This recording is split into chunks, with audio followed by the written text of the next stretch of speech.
Yeah, there we go. Okay? Yeah.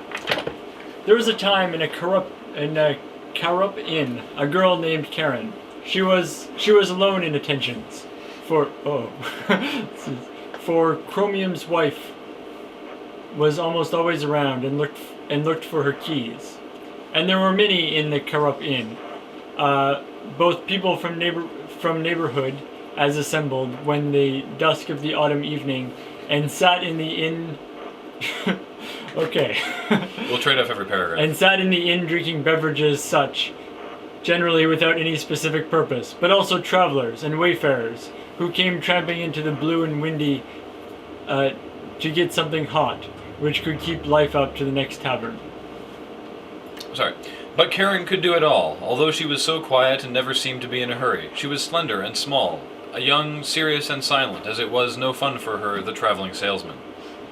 But decent people who were hosted in earnest and who liked the coffee serverts fast and scalding hot, they kept the more of Karen.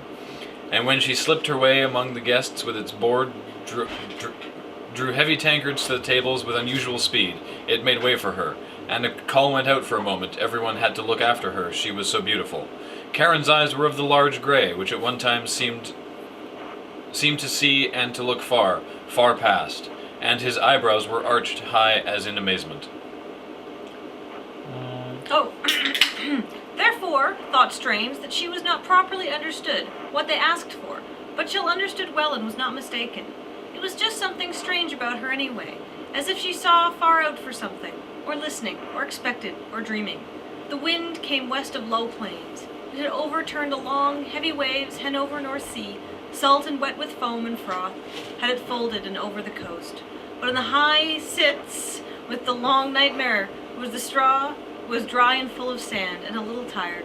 So when it came to Crow, it was just so far as it could get to the gates up to the travel stable. But up until then, and the wind filled the large room and penetrated the kitchen door, which stood ajar. And finally, it was such a pressure of air, the parts in the other end of the stable also sprang up, and now the west wind came triumphantly through and through, swinging lantern which hung from the ceiling, took off his cap, stable guy, and rolled it out into the darkness, blew the curtains over the heads of the horses, blew the white hen down the stick into the water through, and the cock lifted a terrible squall, and the man swore, and the chicken screamed, and the kitchen door and the kitchen choked of smoke, and the horses became restless and struck sparks from the stones. Even the ducks, which had pressed together near the manger to be the first to play corn, began to cackle, and the wind roared through a hell alarm, until it came a couple of men from Krostuin, who sat back against the doors and pushed them back together, while the sparks flew then in beard from the major tobacco pipes. Right. After these achievements, the wind threw himself down on the ground, ran along the deep ditches, and took a real hold of the mail cart as it hit the half-mile road from the inn. It was, however, a devilish jab. He has always come to Karup Inn, growled Andre Mailman, and struck a whack over the sweating horses. Kathleen? Where are we? Very top. Okay. For it was certainly the 20th time that the postman had left the window to go down, to shout something up to him.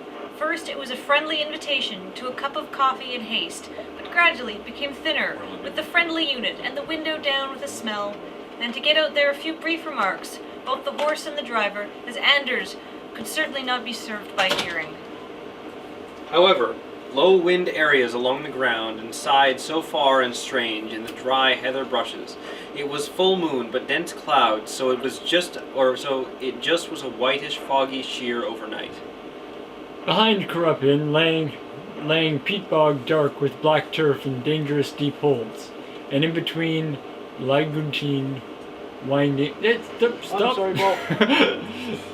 Winding it up a strip of grass, as if it could be a way, but there was no way, for it stopped at the edge of the peat burial, which was greater than the other and deeper too. But in Gristreppen lay the fox, rather flat and wandered, and the hare jumped light feet above heather.